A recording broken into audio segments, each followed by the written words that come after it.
অবশেষে আদালতের একটি বিশেষ রায়ের মাধ্যমে সম্ভবত বাংলাদেশের কোটি কোটি মানুষ যারা জাতীয়তাবাদে বিশ্বাস করেন, বাংলাদেশি জাতীয়তাবাদে, যাদের মধ্যে অগাধ দেশপ্রেম, সেই কোটি কোটি মানুষের একটা পরাজয় ঘটেছে, এটুকু আমরা বলতে পারি। এবং একই সঙ্গে সেনা প্রধানেরও পরাজয় ঘটেছে কিনা, তারেক রহমানেরও পরাজয় ঘটেছে কিনা সে প্রশ্ন উঠতে পারে, সে বিষয়ে আসছি।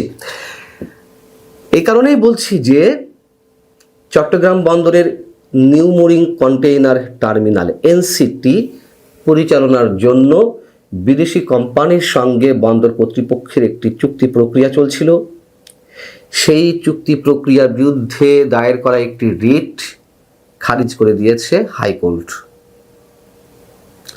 আমাদের অনেকেরই ধারণা ছিল সম্ভবত রিটের পক্ষেই রায়টি আসবে, যে অন্তর্বর্তী সরকার এটি করতে পারে না। যাই হোক, রিটটি খারিজ করে দেওয়া হয়েছে। মজার বিষয় হচ্ছে যে ইউনূস সরকারের গত 18 মাসের দিন রাত 24 ঘন্টার প্রতিদিনের যে কর্মকাণ্ড, যে বক্তব্য, যে বিবৃতি, তাতে করে এ ধারণাটা এস্টাবলিশড হয়েছে তাদের দাবি অনুযায়ী ফ্যাসিস্ট আওয়ামী লীগ সরকারের সব কিছু অবৈধ। আওয়ামী লীগ সরকার যা করেছে, যা বলেছে, সব অবৈধ। ইতিহাসের যে প্রকৃত অংশটুকু রয়েছে আমাদের, সেটিও পাল্টে দেওয়ার চেষ্টা করা হয়েছে। কিন্তু আওয়ামী লীগের সেই সব বিষয়ই বৈধ, সেই সব বিষয়ই সহি, যা কিনা ইউনূস সরকারের জন্য যথেষ্ট স্বার্থ সিদ্ধির জায়গাটি নিশ্চিত করতে পারে, একই সঙ্গে পশ্চিমাদের স্বার্থ উদ্ধার করতে পারে। যেমন নিউ মুরিং কন্টেইনার টার্মিনালের কথা বলছিলাম। বিষয়টি হচ্ছে যে নিউ মুরিং কন্টেইনার টার্মিনাল পরিচালনার জন্য 2019 সালের 17 ফেব্রুয়ারি সংযুক্ত আরব আমিরাতের অন্যতম বহুজাতিক একটি প্রতিষ্ঠান ডিপি ওয়ার্ল্ডের সঙ্গে সরকারি বেসরকারি অংশদায়িত্বের ভিত্তিতে, অর্থাৎ পিপিপির ভিত্তিতে বা আওতায় একটি সমঝোতা স্মারক হয়। কিন্তু খেয়াল করুন, এই সমঝোতা স্মারকটি হয়েছিল 2019 সালের 17 ফেব্রুয়ারি। শেষমেশ কিন্তু আওয়ামী লীগ চূড়ান্ত চুক্তিটি করেনি। আরও 5 বছর, আরও তো 5 বছর ক্ষমতায় ছিল, 5 আগস্ট পর্যন্ত। তো ইচ্ছা করলে তো করতে পারতো চুক্তি কার্যকর, করেনি তো।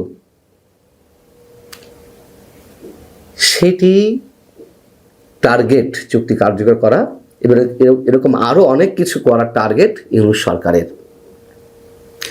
এর মধ্যে গত নভেম্বরে আমরা জানি যে চট্টগ্রামের লালদিয়া কন্টেইনার টার্মিনাল 30 বছরের জন্য পরিচালনার দায়িত্ব দেওয়া হয়েছে আরেকটি বিদেশি কোম্পানিকে, ডেনমার্ক ভিত্তিক প্রতিষ্ঠান এপিএম টার্মিনালসকে। ঢাকার অদূরে পানগাঁও অভ্যন্তরীণ কন্টেইনার টার্মিনালও সুইজারল্যান্ড ভিত্তিক প্রতিষ্ঠান মেডলককে দেওয়া হয়েছে।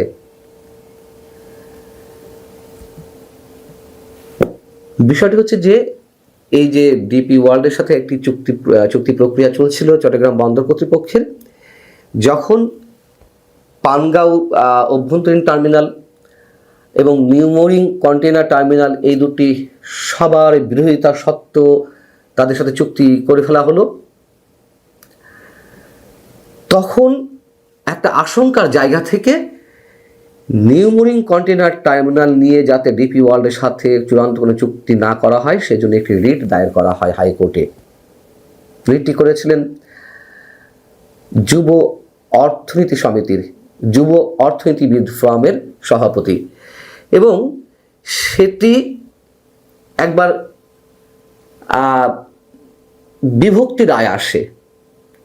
হাইকোর্টের বিচারপতি ফাতেমা নাজিব এবং বিচারপতি ফাতেমা আনোয়ারের সমন্বয়ে গঠিত একটি হাইকোর্টের বেঞ্চ, এই দুই বিচারপতির মধ্যে সিনিয়র যিনি ফাতেমা নজিব, তিনি রিটের পক্ষে রায় দিয়েছিলেন, আর রিটের বিপক্ষে রায় দিয়েছিলেন বিচারপতি ফাতেমা আনোয়ার। তখন এটি প্রধান বিচারপতি একক একটি বেঞ্চে পাঠান। সেই বেঞ্চই বৃহস্পতিবার রায় দিল যে চট্টগ্রামের নিউ মরিন কন্টেনার টার্মিনাল নিয়ে সরকারের যে উদ্যোগ,